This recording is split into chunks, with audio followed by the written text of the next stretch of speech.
मैं सच या डेयर का गेम हार गया। मेरे दोस्त ने मुझसे पूछा कि मुझे सबसे ज्यादा कौन पसंद है। बिना एक पल की हिचकिचाहट के मैंने स्कूल की मशहूर बड़ी बहन का नाम बोल दिया। यह सुनते ही गिबो के चेहरे पर तुरंत भाव बदल गए। वो मेरे कान में उसके बारे में अनगिनत बुरी अफवाहें फुसफुसाने लगा। इसने मेरे दिमाग में कितना जहर भर दिया कि जब लैंग बिंग बिंग ने अपने प्यार का इजहार किया तो मैंने पूरे स्कूल के सामने उसे ठंडे दिमाग से मना कर दिया। भले ही इस दुनिया की हर दूसरी औरत खत्म हो जाए, मैं कभी भी लैंग बिंग बिंग के प्यार में नहीं पड़ूंगा। उस दिन से लैंग बिंग बैंग मुझसे बचने के लिए लंबा रास्ता अपनाती थी। ये तब तक ऐसा ही रहा जब तक कि मैं ज्यादा काम से मर नहीं गया। तभी मुझे आखिरकार सच्चाई का एहसास हुआ। गिबो लंबे समय से उसके पीछे पागल था, एक बेवकूफ की तरह बेचारेपन से लैंग बिंग बिंग के पीछे भाग रहा था। अब दोबारा जन्म लिया है और मैं हाई स्कूल के अपने सीनियर साल में वापस आ गया हूँ। सोच रहा हूँ कि क्या इस बार लैंग बिंग बिंग और मैं साथ होंगे। मुझे हैरानी है कि गोटा को ये कैसा लगेगा। मैं सोच में डूबा हुआ था, तभी क्लासरूम के दरवाजे पर अचानक शोर मच गया। मैंने अपने आप ऊपर देखा। भीड़ से घिरा एक लंबा सुंदर आदमी चांद के बीच तारे की तरह मेरी तरफ आ रहा था। उसी पल मेरे दिमाग में एक नाम गूंजा, लैंग बिंग बिंग। टोन हाई स्कूल में सभी के लिए लैंग बिंग बैंग हमेशा एक खास पहचान रही थी। 1 महीने से भी कम समय पहले उनका सीनियर साल के बीच में ट्रांसफर हुआ था। उससे भी कम वो पहले ही सबका ध्यान खींच चुकी थी। उससे भी कम अफवाहें थीं कि उनका फैमिली बैकग्राउंड बहुत मशहूर था। उससे भी कम जिनक्सी में एक जाने माने खानदान के अमीर लोग। उससे भी कम कुछ फुसफुसाहटें भी थी। उसने जिंगशी में कुछ गड़बड़ कर दी थी और उसके परिवार ने उसे कुछ समय के लिए यहाँ भेज दिया था ताकि मामला शांत हो जाए। लेकिन अजीब बात है, इतनी प्यारी लड़की मुझ जैसे मामूली इंसान के प्यार में पड़ गई थी। लेकिन मैं ये बात किसी और से बेहतर जानता था। हम दोनों की दुनिया अलग अलग थी, इसलिए जब भी उसने मेरे करीब आने की कोशिश की मैं पीछे हटता गया। यहाँ तक कि आखिरकार मैंने उसे अपनी जिंदगी से बाहर ही निकाल दिया। कॉलेज के एंट्रेंस एग्जाम खत्म होते ही वो जिंगशी वापस चली गई। मैं टोंकेन में ही रह गया और एक घटिया यूनिवर्सिटी में पढ़ने लगा। उसके बाद हमारा संपर्क पूरी तरह खत्म हो गया। ग्रेजुएशन के बाद मैं 996 वर्क कल्चर का गुलाम बन गया। कभी कभी बिजनेस जर्नल्स में लैंग बिंग बिंग के बारे में खबरें दिख जाती थी। वो ऐसी ऊंचाई पर थी जहां आम लोग कभी पहुंचने की सोच भी नहीं सकते थे, जबकि जिंदगी मुझे धीरे धीरे और गहरी खाई में धकेलती जा रही थी। एक दिन जब मैं ख्यालों में खोया हुआ था, लैंग बिंग बिंग का ग्रुप ठीक मेरे सामने आ पहुंचा। जब हम एक दूसरे के पास से गुजरे तो मुझे महसूस हुआ कि कोई मुझे देख रहा है, उत्सुकता और परख भरी नजरों से। जल्दी ही वे सब लैंग बिंग बिंग के आसपास बैठ गए और जोशो खरोश से बातें करने लगे। दीदी बिंग बिंग, आपने हमें बताए बिना क्लास छोड़ दी, क्या आप कल वाले जूनियर के साथ डेट पर गई थी? एक लड़की ने मजाक भरे अंदाज में पूछा। लैंग बिंग बिंग ने बेपरवाही से जवाब दिया, हाँ मैं डेट पर गई थी। मेरा दिल एक पल के लिए धड़कना भूल गया। बिना जाने ही मैंने पेन को कसकर पकड़ लिया। न जाने क्यों मुझे ऐसा लगा कि लैंग बिंग बिंग की बातें खास तौर पर मेरे लिए ही थी। उस दिन असल में क्या हुआ था मैंने याद करने की बहुत कोशिश की, लेकिन इतना समय बीत चुका है कि मुझे कुछ याद नहीं आ रहा। अचानक कोई तेजी से मेरे पास आया और मेरे कंधे पर जोर से थपकी दी। चौंक कर मैंने उस चेहरे की ओर देखा। मेरी आंखें फैल गईं। वो जियोरा था। हम बचपन से एक दूसरे को जानते थे और काफी करीब थे, लेकिन एग्जाम के बाद मैं टोंगेन में ही रहा, जबकि उसका एडमिशन जिंगशी के एक स्कूल में हो गया। उसके बाद से हम धीरे धीरे एक दूसरे से दूर होते गए। उसने अपना हाथ मेरे कंधे पर रखा। चेन फैन, मेरे साथ रेस्ट रूम चलोगे? जैसे ही हम क्लासरूम से बाहर निकले वो मेरे पास झुका और धीरे से मेरे कान में बोला, चेन फैन, मैंने अभी अभी एक अजीब सी गपशप सुनी है। लैंग बिंग बिंग ने असल में जिंगशी में किसी का मर्डर किया था, इसलिए उसे वहाँ से निकाल दिया गया और इस बेकार सी जगह भेज दिया गया। मैंने उसे तिरछी नजरों से देखा। क्या सच में? वो बस बड़बड़ाता रहा और कहानी ऐसे सुना रहा था जैसे वो बिल्कुल सच हो। जब हम रेस्ट रूम के दरवाजे पर पहुंचे तो मैंने उससे कहा कि वो अंदर चला जाए और मैं बाहर उसका इंतजार करूंगा। उसे जाते हुए देखकर मेरे होठों पर एक फीकी सी मुस्कान आ गई। अपनी पिछली जिंदगी में मैं डरपोक और खुद पर शक करने वाला इंसान था, इसलिए मैं उसे ही अपना एकमात्र सच्चा दोस्त मानता था। इसी वजह से मैं उसकी कही हर बात पर यकीन कर लेता था, चाहे वो लैंग बिंग बिंग के कातिल होने की कहानी हो या उसके कई मर्दों के साथ डेटिंग करने की बात या फिर राजधानी में उसका कोई मंगेतर होने की बात। मेरे लिए ये सब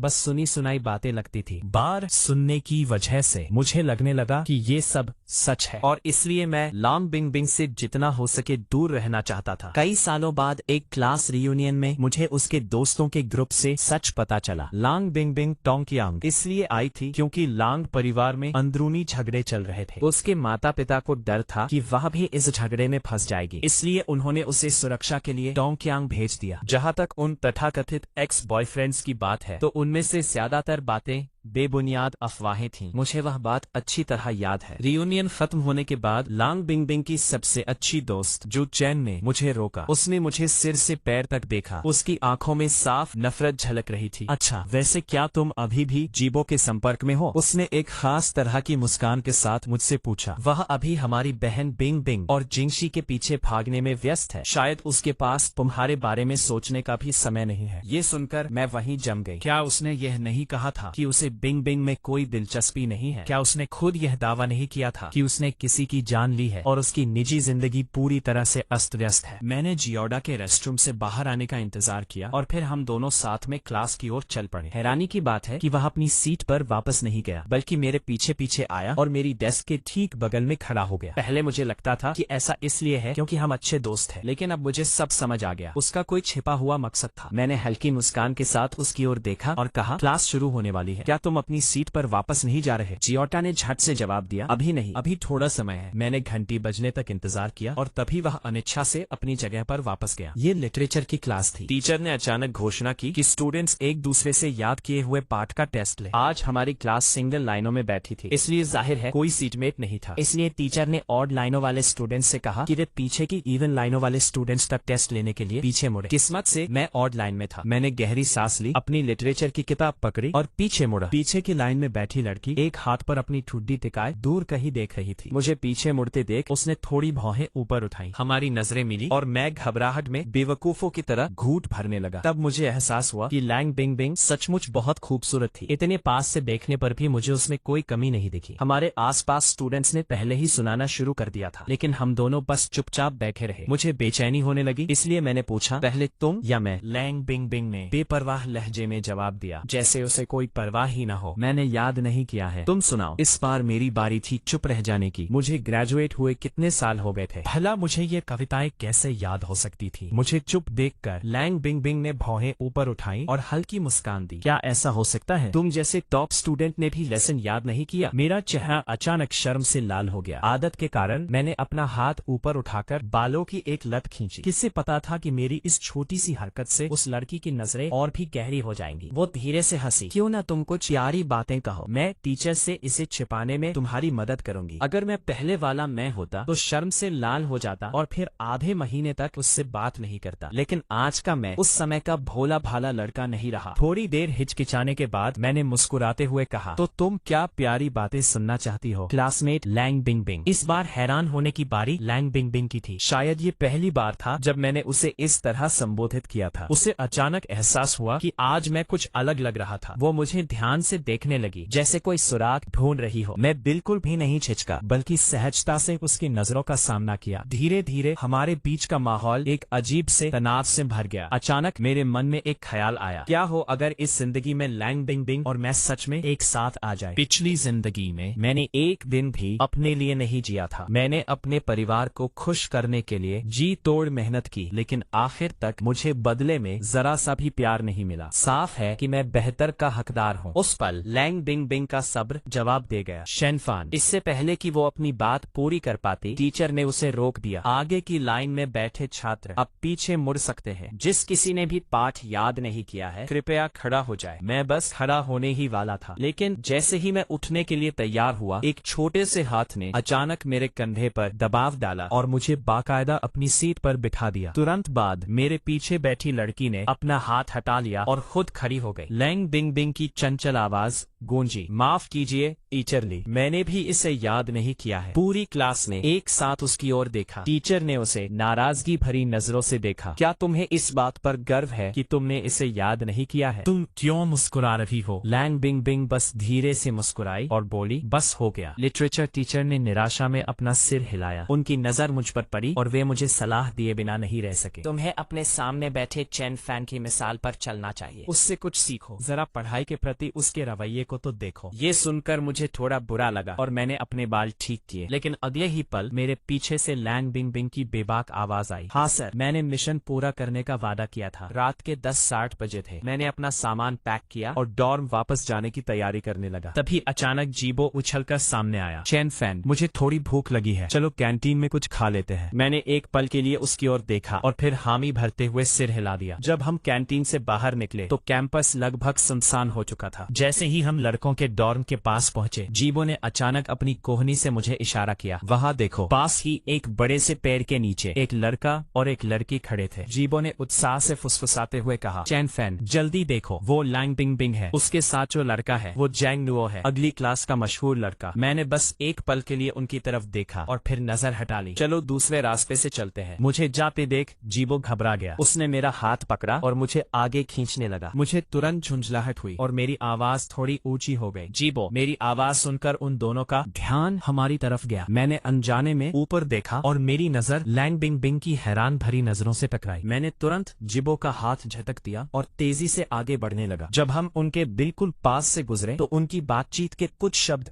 मेरे कानों में पड़े। क्या तुम सच में मुझसे ब्रेकअप करना चाहते हो? मैंने क्या गलत किया? इसके तुरंत बाद लड़की की रूखी और बेजज्बात आवाज सुनाई दी। ब्रेकअप? क्या हम कभी साथ भी थे? मैंने मन ही मन उसे कोसा। कितनी बेरहम लड़की है। हैरानी की बात ये थी कि अगले ही पल मुझे पीछे से आवाज दी गई, चैन फैन। मेरे कदम ठिठक गए। मैं अकड़ कर पीछे मुड़ा। लैंग बिंग बिंग ने मेरी आंखों में गहराई से देखा। उसके होठों पर हल्की सी मुस्कान थी। एक पल में मेरी पिछली जिंदगी की यादें मेरे दिमाग में ताजा हो गई। मुझे आखिरकार याद आ गया कि आज क्या होने वाला था। ये एहसास होते ही मेरा पहला ख्याल यही आया कि तुरंत भाग जाऊं, लेकिन तब तक बहुत देर हो चुकी थी। लैंग बिंग बिंग ने शरारती मुस्कान के साथ अपनी ठुड्डी मेरी तरफ घुमाई। मुझे उसके जैसे लड़के पसंद है। उसी पल कई लोगों की नजरें मुझ पर टिक गईं। जिबो पूरी तरह हैरान रह गया। जांग नुआ ने अजीब भावों के साथ मेरी ओर देखा और बिना पीछे मुड़े भाग गई। लैंग बिंग बिंग कुछ ही कदमों में हमारे पास पहुंच गई। उसकी नजर जिबोहा पर टिकी। क्लासमेट जिबोआ है ना, मैं चैन फैन से अकेले में थोड़ी बात करना चाहती हूँ। क्या तुम पहले वापस जा सकते हो? जिबो एक पल के लिए हैरान रह गया, फिर उसने जल्दी से सिर हिलाया। जरूर। इतना कहकर उसने मेरा हाथ छोड़ दिया। मुड़ते समय उसके चेहरे पर उत्साह साफ दिख रहा था। हे भगवान, लैंग बिंग बिंग सच में उसका नाम जानती थी। क्या वह उसे लंबे समय से देख रही थी? भगवान जाने वह क्या सोच रहा था। लेकिन जियोडाटो ने बेचैनी से कंधे के ऊपर से पीछे मुड़कर देखा। मैं चुपचाप अपने सामने खड़ी लड़की को देखता रहा। मेरा दिल उलझी हुई भावनाओं से भरा था। मुझे अच्छी तरह पता था कि एक दिन से भी कम समय में आज रात की घटनाएं पूरे स्कूल में फैल जाएंगी। सबको पता चल जाएगा कि लैंग बिंग बिंग मुझे पिछले जन्म में पसंद करती थी। सिर्फ उसके इस छोटे से मजाक की वजह से मैं स्कूल के हर लड़के का मुख्य निशाना बन गया। वे खुलेआम और छिपकर मेरा मजाक उड़ाते और मुझे परेशान करते। सबसे बुरे दौर में इसका असर मेरी पढ़ाई पर भी पड़ने लगा। मुझे चुप देखकर लैंग बिंग बिंग को अचानक थोड़ा बुरा लगा। शेनफान, हम। मेरी रूखी आवाज सुनकर वह थोड़ी चौंक गई। क्या तुमने नहीं कहा था कि तुम्हें मुझे कुछ बताना है? अब तुम चुप क्यों हो? लैंग बिंग बिंग एक पल के लिए चुप रही, फिर धीमी आवाज में बोली, सच कहूँ तो क्या तुम मेरे बॉयफ्रेंड बनोगे? लेकिन मैंने बस उपहास में हंसकर जवाब दिया। लैंग बिंग बिंग ने अजीब तरह से अपना सिर खुजलाया। मैं सीरियस हूँ, मैं मजाक नहीं कर रही हूँ। मैंने सीधे उसकी आंखों में देखा। तो मुझे क्या कहना है? हाँ, मेरे पुनर्जन्म के कुछ ही घंटों के भीतर। ऐसा नहीं है कि मैंने उसके साथ होने के बारे में सोचा नहीं था, लेकिन जोखिम बहुत ज्यादा थे। मैं अंदाजा नहीं लगा सकता था कि और क्या क्या मुसीबतें आ सकती है। किसी को भी मेरे कॉलेज एंट्रेंस एग्जाम को खतरे में डालने की इजाजत नहीं दी जा सकती। लैंग बिंग बिंग भी नहीं। थोड़ी देर की खामोशी के बाद लैंग बिंग बिंग ने नजरें हटा ली और अपना वही ठंडा शांत अंदाज अपना लिया। मुझे माफ करना, मैंने कुछ ज्यादा ही आगे बढ़कर बात की। इतना कहकर वो मुड़कर जाने लगी, लेकिन मैंने अचानक बोल दिया, लैंग बिंग बिंग, क्या तुमने कभी सोचा है कि आज रात तुमने जो कहा उससे मुझे कितनी बड़ी मुसीबत हो सकती है? उसकी सवालिया नजरों का सामना करते हुए मैंने कंधे उचकाए। सिर्फ आज के दिन में तुम्हें पसंद करने वाले कई लड़कों ने मुझे परेशान कर दिया है। उन्होंने मुझसे कहा कि मैं तुमसे दूर रहूं, और ऐसा सिर्फ इसलिए हुआ क्योंकि तुमने खुद पहल करके मुझसे कुछ शब्द कहे थे। जरा सोचो, अगर आज रात का ये सीन बाहर पता चल गया तो क्या होगा? जरा सोचो तब कैसी स्थिति होगी। ये सुनकर उसकी खूबसूरत आंखों में हैरानी की एक झलक दिखी, फिर उसकी नजरें गंभीर हो गई। चिंता मत करो, मैं सब संभाल लूंगी। मैं इसकी एक भी बात बाहर नहीं जाने दूंगी। अब बहुत देर हो चुकी है। अब तक लड़कियों के डॉर्मेट्री में जांग नुओ के रूममेट्स शायद उसे दिलासा देने में लगे होंगे, और मेरे डॉर्म रूम में जीबो शायद आज रात की घटनाओं का पूरा ब्यौरा दे रहा होगा। लैंग बिंग बिंग ने अपनी नजरें झुका ली। उसकी आवाज में ज्यादा सच्चाई थी। मुझे माफ करना, मैं सब ठीक कर दूंगी। मैं उन्हें तुम्हें परेशान नहीं करने दूंगी। मेरी नजरें थोड़ी डगमगाई। उसने असल में दूसरी बार मुझसे माफी मांगी थी। उस पल मेरा आधा गुस्सा गायब हो गया। मैंने कुछ पल सोचा और फिर बोला, इसकी कोई जरूरत नहीं है, मैं खुद इसे संभाल सकता हूँ। आखिरकार मैं 20 साल से ज्यादा का इंसान हूँ। भला मैं स्कूल के कुछ बच्चों से कैसे नहीं निपट सकता? अगर मैं इसे हल नहीं कर पाया तो मैं तुम्हारे पास आऊंगा। आखिरकार तुमने ही ये सब किया है। तुम्हारा क्या ख्याल है? लैंग बिंग बिंग के चेहरे पर हैरानी के भाव दिखे। फिर वो हल्की सी हंसी। कोई बात नहीं। मैंने थोड़ी देर सोचा, फिर कहा, तुम्हारे पहले वाले प्रपोजल के बारे में कहूँ तो मेरी जिंदगी के इस पड़ाव पर कॉलेज एंट्रेंस एग्जाम सबसे जरूरी चीज है, बाकी सब चीजें बाद में आती है। इतना कहकर मैंने जल्दी से अपना सिर झुका लिया, वहाँ से जाने की तैयारी करने लगा। हैरानी की बात थी कि लैंग बिंग बिंग को अचानक कुछ समझ आया। वो तेजी से मेरे पीछे आई। अगर मैं गलत नहीं हूँ तो क्या तुम बस ये कहना चाह रहे थे कि एग्जाम के बाद तुम मेरे बॉयफ्रेंड बनने के लिए मान जाओगे? मैं चलता रहा और बिना पीछे मुड़े जवाब दिया, नहीं। वो मानने को तैयार नहीं थी और जोर देने लगी। तो तुम्हारा क्या मतलब था? मैं पहले की तरह चुप रहा, बस अपनी चाल तेज कर दी। आखिरकार लैंग बिंग बिंग का सब्र का बांध टूट गया। उसने मजबूती से मेरी कलाई पकड़ी और मुझे दीवार से सटा दिया। चेन फैन, तुम्हारा क्या मतलब है? क्या तुम मुझे ऐसे छेड़कर भागने वाले हो? लड़की की गर्म सांसें अचानक मेरे चेहरे के पास महसूस हुई। मेरी आंखें थोड़ी फैल गईं। मैंने अपना हाथ छुड़ाने की कोशिश की, लेकिन उसने मुझे और कसकर पकड़ लिया। उसने अपना सिर झुकाया और धमकी दी, क्या तुम मुझे बताओगे? अगर नहीं तो मैं पक्का करूंगी कि तुम सच में कुछ भी न कह पाओ। ऐसे माहौल में मैं उसकी दोहरी बात का मतलब कैसे नहीं समझ सकता था। मैंने तुरंत मन ही मन उसे बुरा भला कहा, तुम बुरी लड़की हो। और मैं सोच रहा था कि वो कितनी तमीजदार और अच्छी लड़की है। जैसे जैसे उसका चेहरा और करीब आवा, मैंने जल्दी से अपना सिर झुका लिया। तुम जो सोच रही हो वही है। लैंग बिंग बिंग ने अपनी भौहें ऊपर उठाई। उसकी आंखों में एक अजीब सी उत्तेजना चमक रही थी। वो और जोर देने ही वाली थी, लेकिन मैंने पूरी ताकत लगाकर उसे दूर धकेल दिया और बिना पीछे मुड़े सीधे डॉर्मेट्री की ओर भाग गया। लैंग बिंग बिंग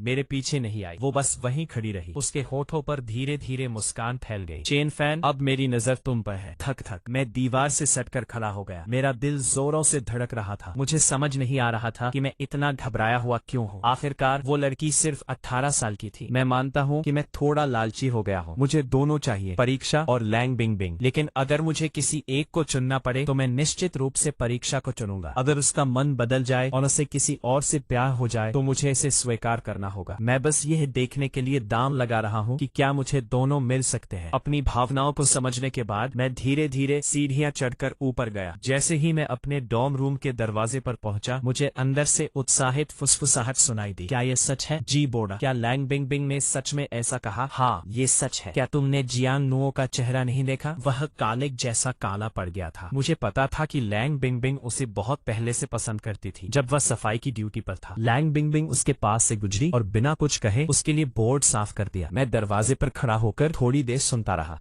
फिर मैंने 2 बार दरवाजा खटखटाने का नाटक किया और दरवाजा खोल दिया। मेरे रूममेट्स जो उत्साह से बातें कर रहे थे, चौंके हुए पक्षियों की तरह तुरंत इधर उधर बिखर गए। चैन फैन वापस आ गया है। मैंने बस हामी भरते हुए हल्की सी आवाज निकाली और सीधे बालकनी में मुंह हाथ धोने चला गया। जब मैं अपना मुंह धो रहा था तो मेरे बगल में एक और व्यक्ति दिखाई दिया। मुझे यह जानने के लिए आंखें खोलने की भी जरूरत नहीं थी कि वह कौन है। जीबो की आवाज मेरे कानों तक पहुंची, जिसमें मिली जुली भावनाएं थी। तुमने और लैंग बिंग बिंग ने अभी क्या बात की? मैंने आंखें खोली और उसकी ओर देखा। तुम क्यों पूछ रहे हो? हमने ज्यादा कुछ नहीं कहा। मैंने बस उससे पूछा कि उसने ऐसा क्यों कहा। क्या ऐसा है? जीबो ने अपनी नजरें झुका ली। और उसका जवाब क्या था? मैंने तुरंत जवाब नहीं दिया, बल्कि चुपचाप उसके चेहरे के भाव देखे। वह घबराहट में अपनी शर्ट का कोना पकड़े हुए था। क्या हुआ? कुछ नहीं, मैंने मुस्कुराते हुए सिर हिलाया। वह बस चाहती थी कि मैं उसका बॉयफ्रेंड बनूं। जियोटो पूरी तरह हैरान रह गया। क्या ये सच में इतना हैरान करने वाला है? उसके रिएक्शन पर मुझे हंसी आ गई। काफी देर तक खामोश रहने के बाद उसने दबी हुई आवाज में पूछा, तो तुमने क्या कहा? मैंने उसे मना कर दिया। जाहिर है, मैंने बिना हिचकिचाए जवाब दिया। स्कूल में कम उम्र में डेटिंग मना है। इसके अलावा अगर मेरी पढ़ाई पर असर पड़ा तो और तुमने खुद ही तो कहा था कि वो अच्छी लड़की नहीं है। ओह हाँ, तुम सही कह रहे हो। उसे राहत महसूस करते देख मेरे होठों पर हल्की सी मुस्कान आ गई। खैर, मैं नहाने जा रहा हूँ। तुम्हें भी जल्दी सो जाना चाहिए। ठीक है। जब मैं नहाकर बाहर निकला तो मेरे सभी 5 रूममेट्स बिस्तर पर जा चुके थे, लेकिन उनमें से कोई भी सो नहीं रहा था। सब अपनी अपनी डेस्क पर झुके हुए देर रात तक पढ़ाई कर रहे थे। एंट्रेंस एग्जाम्स पास ही थे और सब पर बहुत ज्यादा दबाव था। सब ठीक ठाक करने के बाद मैं बिस्तर पर गया और अपनी रीडिंग लाइट चलाकर पढ़ाई और रिविजन शुरू कर दिया। भले ही मैं अपनी पिछली जिंदगी में में एक टॉप स्टूडेंट था, लेकिन इतने साल बीत चुके थे, बहुत सी बातें मुझे अब साफ साफ याद नहीं थी। अगर मैंने इन कुछ महीनों में अच्छी तरह से रिवीजन नहीं किया होता तो पहले जैसे नतीजे मिलना नामुमकिन था। अच्छी बात यह थी कि मेरा बेस अभी भी मजबूत था। जैसे जैसे मैं पढ़ता गया, पुरानी बातें धीरे धीरे मेरे दिमाग में वापस आने लगी। मुझे अपनी काबिलियत पर बहुत भरोसा था। आखिरकार हाई स्कूल में मैं जीनियस के तौर पर मशहूर था। आधी रात हो चुकी थी, मैंने लाइट बंद की और सोने के लिए अपनी किताबें रख दी, लेकिन डॉर्मेट्री के कमरे में बाकी पांचों में से किसी के भी सोने का कोई इरादा नहीं दिख रहा था। मेरी तरफ से आवाज सुनकर उन्होंने मेरी ओर देखा। शायद वे सोच रहे होंगे कि मैं इतनी जल्दी सोने क्यों जा रहा हूँ। अपने पिछले जीवन के आखिरी साल में मैं रोज देर रात तक जागता रहता था, लेकिन इस जिंदगी में मुझे देर तक जागने के खतरों का अच्छी तरह पता है। मैं दोबारा कभी अचानक मौत का अनुभव नहीं करना चाहता। हालांकि मैंने खुद को कुछ ज्यादा ही काबिल समझ लिया था। मैं बिस्तर पर करवटें बदलता रहा। ऐसा तब तक चलता रहा जब तक बाकी सब धीरे धीरे सो नहीं गए। मैं पूरी तरह जागा हुआ था, मुझे आराम नहीं मिल रहा था। जब भी मैं आंखें बंद करता, मेरे पिछले जीवन की घटनाएं साफ साफ मेरे सामने आ जाती। मुझे डर लग रहा था कि जब मैं जागूंगा तो खुद को अपने पिछले जीवन के उस छोटे से किराए के कमरे में पाऊंगा जहां मैं दिन रात ओवर टाइम करके बस थोड़े से पैसे कमाता था और मेरे रिश्तेदार मेरा सब कुछ निचोड़ कर खत्म कर देते थे। मुझे आज भी अपने टीचर की आंखों में दया और पछतावे का भाव साफ याद है जब हम दोबारा मिले थे। उस बात ने मेरी आत्मा पर गहरा जख्म छोड़ दिया था। मेरा भविष्य बहुत शानदार और उज्जवल हो सकता था, लेकिन मैंने एक बेकार जिंदगी जी। ऐसा नहीं होना चाहिए था। अनजाने में ठंडे आंसू बहने लगे और मेरा तकिया भीग गया। मुझे नहीं पता कि कितनी देर बाद मैं गहरी थकावट भरी नींद में सो पाया, लेकिन वो नींद बिल्कुल भी सुकून भरी नहीं थी। मैंने अपने पिछले जीवन के रिश्तेदारों के सपने देखे। वे खून चूसने वाले राक्षसों की तरह मेरे चारों ओर जमा हो गए थे और पागलों की तरह मेरे खून की आखिरी बूंद तक चूस रहे थे। चैनफान, मैं तुम्हारी माँ हूँ। मैंने तुम्हें 20 साल से ज्यादा पाला पोसा है। क्या तुम इसके लायक भी हो? इस जिंदगी में बस चुपचाप डोंग चोंग में रहो। पूरे परिवार का खर्च उठाने के लिए पैसे कमाओ। भाई, इस महीने मेरे पास खर्च के लिए पैसे खत्म हो गए हैं। प्लीज मुझे कुछ 1000 येन ट्रांसफर कर दो। चैनफान, तुम्हारे छोटे भाई को घर खरीदने के लिए अभी भी 200,000 येन की कमी पड़ रही है। बड़े भाई होने के नाते तुम्हें कोई न कोई रास्ता निकालना ही होगा। मुझे ऐसा लगा जैसे मैं किसी अतल गहराई में खींचा जा रहा हूँ। दम घुटने जैसा बेबस महसूस कर रहा हूँ। हालांकि उस सबसे अंधेरे पल में रोशनी के सामने से एक आकृति मेरी ओर बढ़ी। उसने हाथ बढ़ाया और मुझे अपनी बाहों में खींच लिया। उसने धीरे से मेरे माथे पर एक चुंबन लिया। चैनफान, मैं यहाँ हूँ। उसी पल मुझे एक गर्म सीने का एहसास हुआ, एक ऐसी गले लगाने वाली हरकत जिसने मुझे अजीब सी शांति का अनुभव कराया। मैंने उस व्यक्ति का चेहरा साफ साफ देखने की कोशिश की। आखिरकार मैंने उसे देख ही लिया। वह लैंग बिंग बिंग थी। उफ, अचानक मेरी आंखें खुल गईं और मैं हाफने लगी। जब मैंने साफ देखा कि मैं डॉर्मेट्री में हूँ तो मेरे तेजी से धड़कते दिल को कुछ राहत मिली। सच में मुझे एक नई जिंदगी मिली थी। मैं दबे पांव बिस्तर से उतरी और कपड़े बदलकर तैयार होने लगी। सुबह के 6 बज चुके थे। मेरे रूममेट्स अभी भी गहरी नींद में सो रहे थे। मैंने जल्दी जल्दी अपना सामान समेटा और कमरे से बाहर निकल गई। सीधे स्कूल कैफेटेरिया गई और 2 मांतो स्टीम्ड बंस खरीदे। फिर मैं सीधे क्लासरूम की ओर बढ़ गई। मैं काफी जल्दी पहुंच गई थी, लेकिन क्लास में पहले से ही कुछ लोग मौजूद थे। ये देखकर मैंने मन ही मन आह भरी। सीनियर ईयर सच में बहुत दबाव वाला होता है। धीरे धीरे समय बीतता गया। क्लासरूम में भीड़ बढ़ती गई। सेल्फ स्टडी की घंटी बजते ही जियोडा और उसके साथी पहुंचे। पूरी क्लास में नजर घुमाने पर लैंग बिंग बिंग और उसकी सहेलियों को छोड़कर बाकी सब मौजूद थे। लिटरेचर टीचर क्लास में आए। खाली सीटें देखकर उन्होंने कुछ नहीं कहा। ऐसा लगता था कि उन्हें इसकी आदत हो चुकी है। क्लास खत्म होने ही वाली थी कि लैंग बिंग बिंग कुछ दूसरी लड़कियों के साथ आराम से अंदर आई। लैंग बिंग बिंग सबसे आगे थी। उसके पीछे जो चिन, जांगली और लू मैंगन थे। मुझे नहीं पता कि ये मेरा वहम था या नहीं, लेकिन जब वे मेरी सीट के पास से गुजरे तो उनकी नजरें लगातार मुझ पर ही टिकी थी। मैंने तुरंत अंदाजा लगा लिया कि क्या हो रहा था। जब पीरियड खत्म हुआ तो डोटा मेरे पास आया और मुझे साथ में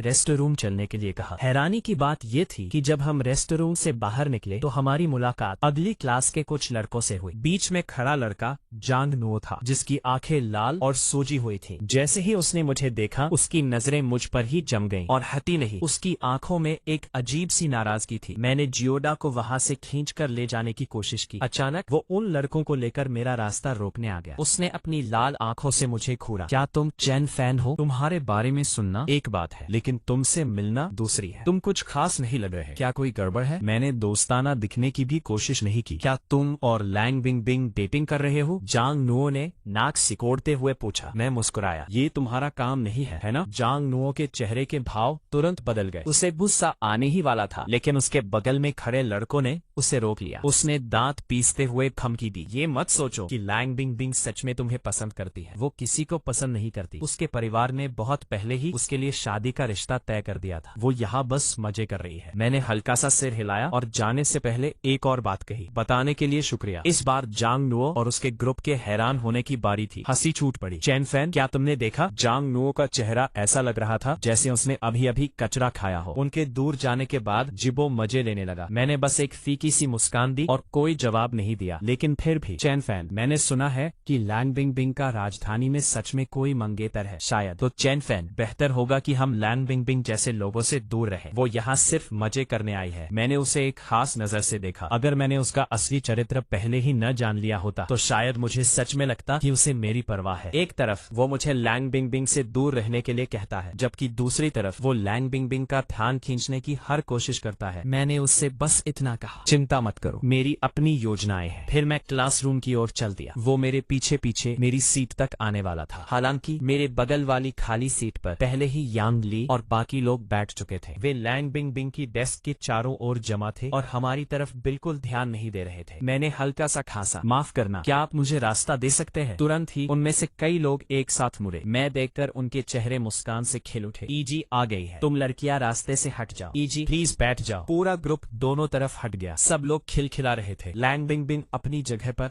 पैर रखकर बैठी थी और बिल्कुल एक शालीन युवा महिला लग रही थी। मुझे देखते ही उसने हल्की सी मुस्कान दी और आंखों से बैठने का इशारा किया। जैसे ही मैं बैठी, मुझे योडा की उत्सुक आवाज सुनाई दी। अरे, सब चैन फैन को यीजी क्यों कहते हैं? हम सिस्टर बिंग बिंग कहते हैं ना। इससे पहले कि जैन ली अपनी बात पूरी कर पाती, लैंग बिंग बिंग ने खासकर उसे रोक दिया। पास खड़े जो चियन ने जल्दी से समझाया, ये हमारी क्लास का स्तंभ है, उसे ऐसा बुलाना गलत नहीं है ना? जिबो ने ऐसे सिर हिलाया जैसे वो समझ गया हो। मुस्कुराते हुए उसने कहा, लगता है मुझे भी अब से तुम्हें ये ही बुलाना चाहिए। मजाक बंद करो। ठीक है चैन फैन, इस एग्जाम की रैंकिंग आ गई है। होम रूम टीचर पक्का अगले पीरियड में इसकी घोषणा करेंगे। मुझे इस एग्जाम की बिल्कुल भी चिंता नहीं थी। मुझे बस आने वाले जरूरी एग्जाम की चिंता थी। अगर मेरे नतीजे बहुत खराब हो जाते तो टीचर पक्का मुझे खुलकर बात करने के लिए बुलाते। जिबोटो ने रोते हुए कहा कि उसका परफॉर्मेंस बहुत खराब रहा। मैंने कुछ शब्दों से उसे दिलासा दिया। आखिरकार स्कूल की घंटी बजी। मैंने लेक्चर की तैयारी के लिए अपनी इंग्लिश की किताब निकाली, लेकिन अचानक मुझे लगा कि कोई मेरे बालों के साथ खेल रहा है। मैंने अपना सिर थोड़ा सा एक तरफ झुकाया और देखा कि लैंग बिंग बिंग अपनी डेस्क पर झुकी हुई थी। वो होठों पर हल्की मुस्कान लिए मुझे देख रही थी। मैंने अपनी आवाज धीमी की। तुम क्या कर रही हो? मैं पेन नहीं लाई, मुझे एक पेन दो। बिना पेन के क्लास में जाने वाला स्टूडेंट बिना बंदूक के युद्ध में जाने वाले सैनिक जैसा ही होता है ना? मैं उसके लिए पेन लेने ही वाली थी कि अचानक जैंग ली बोल पड़ी, सिस्टर बिंग बिंग, अगर आप पेन नहीं लाई तो बस मुझे बता देती, मेरे पास यहाँ बहुत सारे हैं। उसने कई पेन निकाले और उसे पकड़ा दिए। लैंग बिंग बिंग के चेहरे के भाव कड़े हो गए, लेकिन आखिर में उसने पेन ले ही लिए। आगे कोई दिक्कत न देख मैंने पढ़ना जारी रखने का सोचा, लेकिन कुछ ही सेकंड बाद किसी ने पीछे से मेरे कंधे पर थपथपाया। क्या तुम्हारे पास लाल पेन है? मुझे कुछ गलतियाँ ठीक करनी है। मैंने हैरानी से अपनी भौहें ऊपर उठाई। क्या मैं सही सुन रही हूँ? सबसे बड़ी मिस लैंग को असल में गलतियाँ ठीक करनी है। मैं उसे पेन देने ही वाली थी कि तभी जैंग ली की आवाज फिर सुनाई दी। मेरे पास भी लाल पेन है सिस्टर बिंग बिंग, मैं आपके लिए एक ढूंढती हूँ। लैंग बिंग बिंग परेशान हो गई। तुम तो दिन भर पढ़ाई नहीं करती, फिर तुम्हारे पास इतने सारे पेन क्यों हैं? खराब स्टूडेंट्स के पास अक्सर बहुत सारा स्कूल का सामान होता है, जैंग ली ने गर्व से जवाब दिया। लैंग बिंग बिंग ने झुंझलाहट में अपने बाल बिखेर लिए। पास खड़ी श्याओ चियान ने मतलब भरी मुस्कान के साथ कहा, जैंग, क्या तुम्हें सच में लगता है कि सिस्टर बिंग बिंग को पेन की जरूरत है? ठीक है, तुम्हें जिंदगी में कभी बॉयफ्रेंड नहीं मिलेगा। उन्हें एक दूसरे से बहस करते और मजाक करते हुए सुनकर मेरे होठों पर अनजाने में मुस्कान आ गई। मैंने आराम से अपने पेंसिल केस से एक लाल पेन निकाला। बिना पीछे मुड़े मैंने हाथ पीछे बढ़ाया। मेरे पास 2 है, मैं तुम्हें एक दे दूंगी। थैंक्स। आई। लैंग बिंग बिंग की आवाज में हल्की हंसी थी। तभी home room teacher Seng Jivin अंदर आए। तब जाकर वे दोनों चुप हुए। टीचर पोडियम पर गंभीरता से खड़े हो गए। पूरे क्लासरूम में सन्नाटा छा गया। आखिरकार वे बोले, इस मिड टर्म एग्जाम में हमारी क्लास का प्रदर्शन उम्मीद के मुताबिक नहीं रहा। औसत स्कोर क्लास 9 से 3 पॉइंट कम है। हम पूरे ग्रेड में दूसरे नंबर पर है। ग्रेड के टॉप 10 में हमारी क्लास के 3 स्टूडेंट्स हैं। यांग जोर 9वें स्थान पर, पेंग याओंग 6ठे स्थान पर और चेन फैन दूसरे स्थान पर। होम रूम टीचर के बोलने के बाद क्लास में तालियां बजने लगी। मैंने भी सबके साथ तालियां बजाई। पीछे से एक ताना सुनाई दिया, वाह देखो बड़े विद्वान को, तुम किस लिए ताली बजा रही हो। मेरी हरकतें रुक गईं। मैंने कुछ और बार ताली बजाई। इस बार ये तारीफ के लिए ताली है, लेकिन अगली बार शायद आलोचना और सवाल जवाब के लिए हो। तालियों के बाद सब डांस सुनने के लिए तैयार हो गए। अचानक होम रूम टीचर का अंदाज बदल गया। उन्होंने कहा, इस एग्जाम के नतीजे तो अब पुरानी बात हो चुके हैं। बस इतना काफी है कि आप अपनी काबिलियत को जानते हैं। मैं इस बारे में और कुछ नहीं कहना चाहता। ये सुनकर क्लास में सभी ने राहत की सांस ली। था कि अगले ही पल टीचर कहेंगे, अगला एग्जाम ही असल में सबसे ज्यादा जरूरी है। यहाँ तक कि मैं भी थोड़ा चौंक गया। अगला एग्जाम अगले हफ्ते सीनियर स्टूडेंट्स के लिए शहर भर के स्कूलों के बीच एक रैंकिंग एग्जाम होने वाला है। मैं फिर से कहता हूँ, ये एग्जाम बहुत जरूरी है। मुझे उम्मीद है कि आप सभी इसे बहुत गंभीरता से लेंगे। इसके बाद उन्होंने जो कुछ भी कहा वहाँ मुझे सुनाई नहीं दिया। मेरे दिमाग में बस 3 शब्द गूंज रहे थे, मैं तो गया। मुझे लगा था कि मेरे पास अभी समय है। मुझे उम्मीद नहीं थी कि शहर भर के स्कूलों का ये एग्जाम अचानक आ जाएगा। मुश्किल से 10 दिन बचे थे। भले ही मैं अपनी जान लगाकर पढ़ता, तब भी मुझे डर था कि मैं समय पर तैयारी पूरी नहीं कर पाऊंगा। फिर भी मुझे अपनी जानकारी को जितना हो सके पक्का करना था, ताकि उस समय तक मेरी हालत इतनी बुरी न हो। ये तय करने के बाद अगले कुछ दिनों तक मैंने पढ़ाई में अपनी पूरी जान लगा दी। मेरी हालत ऐसी हो गई थी कि मैं खाना पीना और सोना तक भूल गया था। गियोटा मुझसे पूछे बिना नहीं रह सकी, तुम्हारे ग्रेड्स तो पहले से ही इतने अच्छे हैं, तुम अभी भी अपनी जान जोखिम में क्यों डाल रहे हो। मेरे मन में एक ऐसी कड़वाहट थी जिसे मैं जाहिर नहीं कर सकता था। कौन सोच सकता था कि मैं असल में भविष्य से आया हुआ एक वेज स्लेव, मजदूरी करने वाला गुलाम हूँ।